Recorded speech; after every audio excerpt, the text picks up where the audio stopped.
me pause here for a second. Let me explain what that is. Pretty much what happens is with power generation, I mentioned that the river is flowing at about 100 kilometers per hour, right?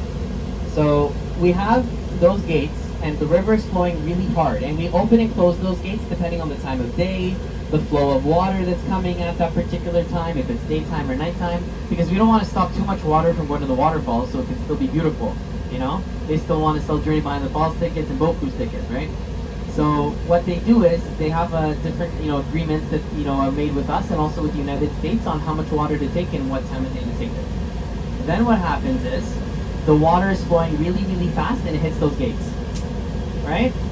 What happens when it hits it one way really fast? It goes the other way really fast. So then it goes towards those buildings and we have canals set up. So those canals then transport the water all the way from around here to, when we were at the start of the day, we saw those power stations.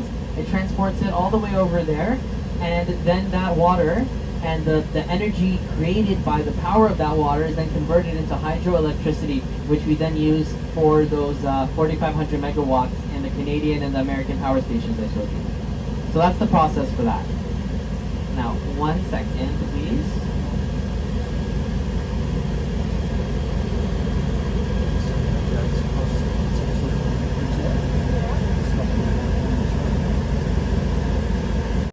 The way that we currently generate power with the waterfalls. Now you can imagine if we took all of the water away from the waterfalls, we would have an enormous amount of power. We don't do that because it's still, an incredible natural wonder.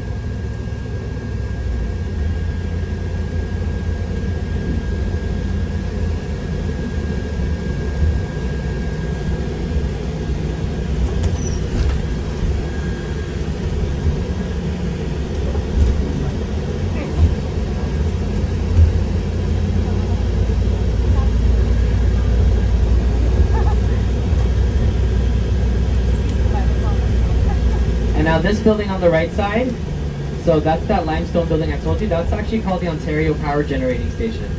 So this used to use direct current technology, which was invented by my friend from college, Thomas Edison.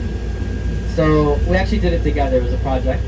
So we invented direct current technology, and that was the first power station here that we created hydroelectric power with, and it was powering the surrounding areas. That one, of course, is inactive now because we have better technology thanks to a man named Nikola Tesla. That's why there's a statue of him. He did good for us. So up ahead of us is the Toronto Power Generating Station. That's that beautiful building I told you about before. Now, this one used to power Toronto and the surrounding area until 1974. Then it went offline because it just wasn't generating enough power. But it was using accelerating current technology, which was what Nikola Tesla came up with. Also a good guy, I also went to college with him. And then it kind of made it obsolete to use the DC technology for transporting electricity. Now, that building is absolutely stunning. It was architected by the same person that architected Casa Loma in Toronto. So Casa Loma, if you haven't been there, that's like the castle in Toronto. It's a bit north of the downtown core. Absolutely stunning place. If you haven't been there, it's a nice place to check out. So same architect. And now they're actually in the process of converting it into a hotel. So there was just a $200 million investment into it, and hopefully in a few years it will be ready.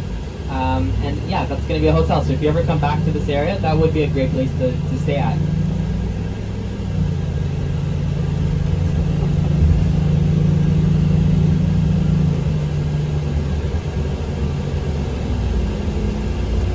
So I'm going to pull in here to the Table Rock Welcome Center. That's the name of this building. That's like the main part of Niagara for the headquarters of the Niagara people, because that is where the top of the waterfalls are.